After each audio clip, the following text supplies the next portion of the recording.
What's up, gang? Welcome to Module 1 of the Fat to Fit Coach Foundations in Nutrition course.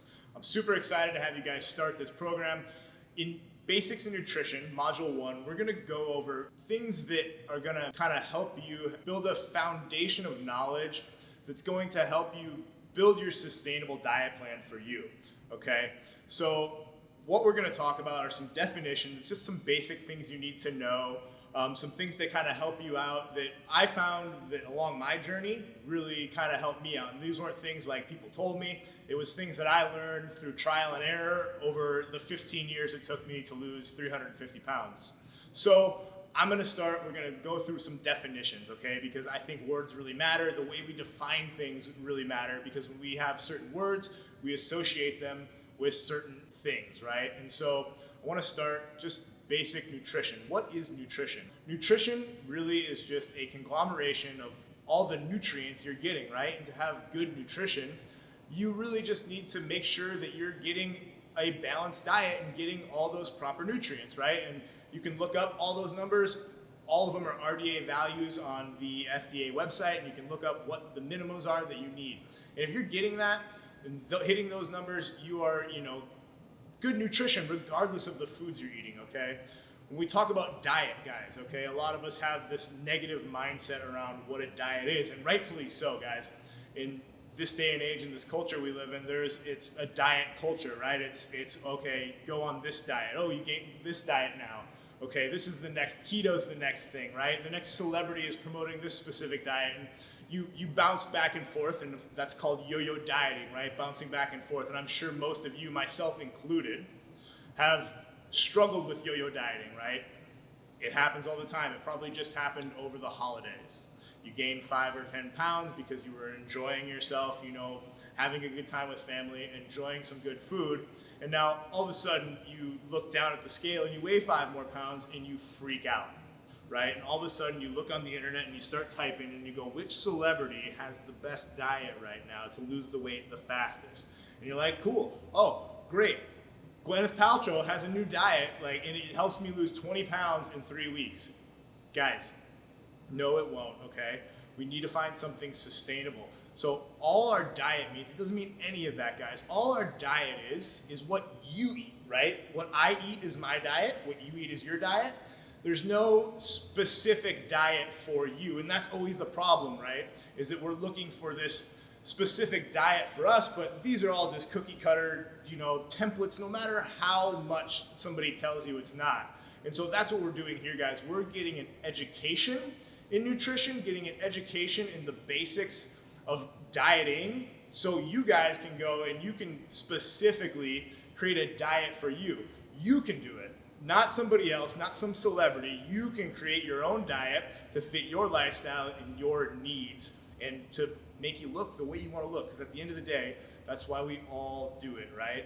If we could all just eat pizza and donuts all day, I think we probably would. If we could look however we wanted, if we could have abs, I don't think anybody would eat good. There's nothing good about eating good other than just feeling and looking good, right? And so what if you felt and looked good and you could eat whatever you want? Well, guess what? You can, right? You just have to know what to eat. When we talk about knowing what to eat, guys, we first need to talk about cutting and massing, okay? So what is cutting? That's just, when we talk about what a diet is, that is cutting. We are trying to lose weight. We are in a caloric deficit. What that means is we are just giving our body less than it needs. And when we give our body less than it needs, it's gonna find energy from somewhere, right? And so hopefully that energy is stored fat on your body. If all the variables are in place and we're doing everything right, then your body is going to go to that stored fat and burn it, and that's how you lose fat, right? Being in a caloric deficit. Now, massing is just the opposite, being in a caloric surplus, right? We're giving our body a little bit more than it needs. And hopefully, if all the other variables are in play, we're gonna build muscle with what our body is using for energy, right? We're not gonna build fat. Now, if you were just say not lifting weights and you were sedentary and you just started eating, right? And you started gaining weight, that weight would most likely be fat. Now, if you're eating enough protein, if you're lifting weights, if you're active enough, if you're gaining weight slowly, more often than not, that weight is going to be muscle. And so that's kind of the goal, right? We either can cut or we can mass, or you can be in maintenance. And maintenance just means that you're giving your body exactly what it wants, right? And that is the place your body always wants to be, is in homeostasis. This nice, like, joyful, peaceful place where it's not stressed. You're not like, it's not wondering where its next meal's coming from. None of this stuff. It's just nice and peaceful, resting on a cloud, enjoying the view. And so a lot of times when Christmas happens and we gain that 5 or 10 pounds and we freak out, we immediately go into just cut mode, right? We're just like, oh, I'm not gonna eat any carbs. I'm gonna go on a fast. I'm gonna detox. I'm gonna do all the things all at once, right? And there's nothing worse you guys can do, I promise you, than just throwing the whole kitchen sink in with the bath water, right? It doesn't work that way. You need to take small steps and look at it and go, okay, what is this weight from, right?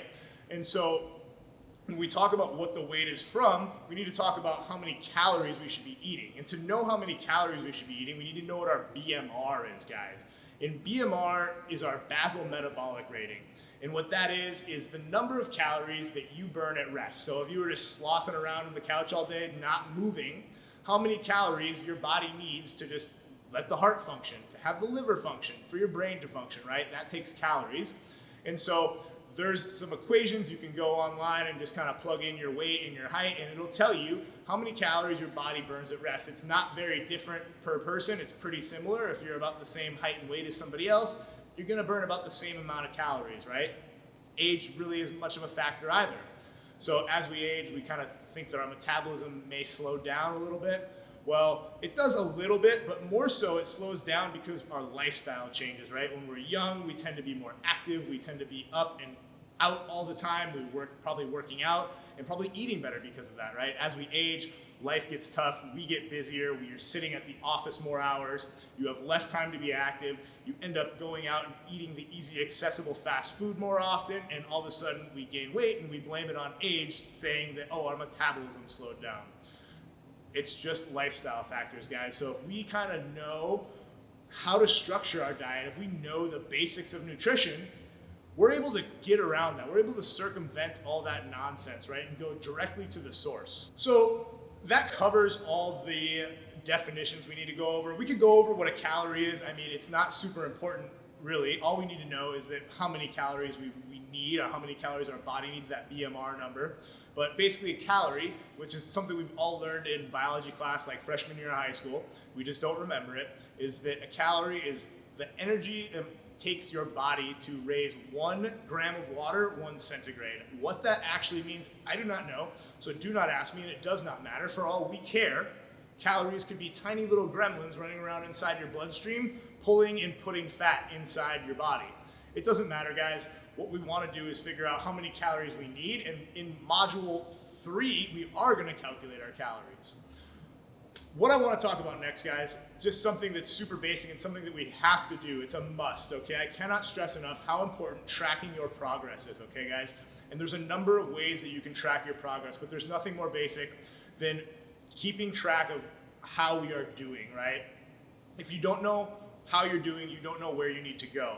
Okay, so to track our progress, we all think of the scale. That's kind of the go-to, right? Like, what's my weight? Is my weight going down? Is my weight going up? Well, that's always a good metric, right? But there's more than just that. Weight is important, but there's so many different things that could be happening when our weight goes up or down. We could have ate more food volume. We could have got more food, right? If you ate 5 pounds of food versus 3 pounds of food, and those calories were the exact same, you're gonna weigh more if you ate 5 pounds of food, but doesn't mean you gained fat. In fact, you can gain fat and lose fat without gaining or losing weight, right? They work independently of each other, right? Our body regulates each of these things very, very closely, and so we can't try to outsmart our body, guys. We have to stay within the science and stay within the biology of what our body happens, because at the end of the day, each of us are humans, and we're not very much different in the biology. The way our body works is all very similar. The fitness industry likes to tell us that we're all like very unique in the way our body works and what we need. It's just not true, guys. There's preference, there's things that you may prefer that maybe went to so much of an extreme that it turned into something that you think your body needs. But biologically, we're all so very similar that all these principles are gonna work for you. And then you build in the preference and make it easy and sustainable. So some other ways to track our progress, guys, are, other than the scale, are pictures. Great way to track progress. I would recommend taking some pictures every day, right? You don't need to look at them, you don't need to do anything with them, but at the end of the day, after you've transformed your body and you look the way you want to look, you're really gonna be happy that you can look back and see where you started, right? Right now, I understand it's uncomfortable, you don't want to take pictures of yourself. That's why you're here, right? Because you don't like the way you look. You don't like what you see when you look in the mirror, okay? So you're here to learn how to change that. But part of changing that means getting the confidence, right? You don't just get confidence, you have to build confidence. And part of that is going straight into the storm, right, guys? You got to go straight into the storm. You got to take those pictures. You got to do the scary stuff, and I promise it'll pay off, okay? We can measure, right? We can get like an old school measuring tape, and we can take a couple measurements, maybe our waist for the women. Guys, if you want to take your bicep measurement, you know, you can do that. Leg measurement, and just kind of track that over time. That's going to be one of those measurements that you don't need to do every week or every day. It's going to be one of the ones you can do every other week, or even maybe once a month. You know, it's not going to see huge changes. But over the course of months, over the course of years, tracking those measurements are really going to tell us how we're doing, okay?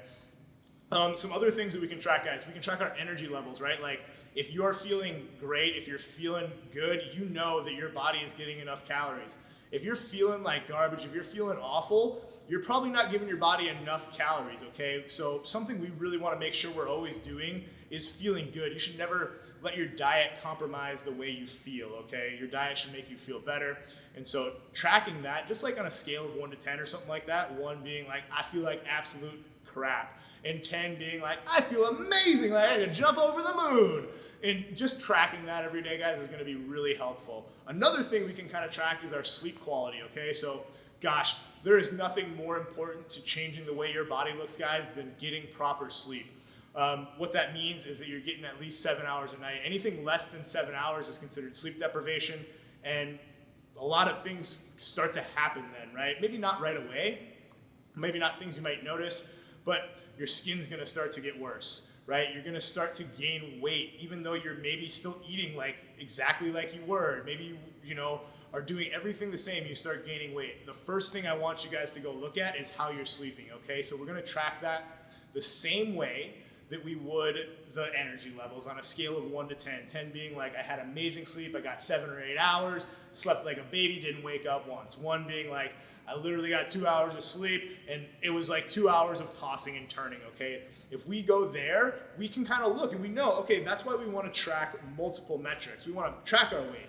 We want to track our measurements. We want to take pictures. We want to track our energy levels. We want to do all this stuff, guys. The more metrics we have, the more information, the better. I'm sure you have all heard the phrase, information is power, and it couldn't be more true, okay?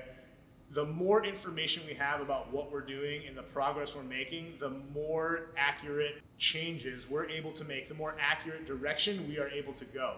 Something else I want to talk about when we talk about tracking progress, guys, and I'm sure we've all, seen either the at-home scale that you step on and it tells you your body fat, like the handheld device, or the in-body scan.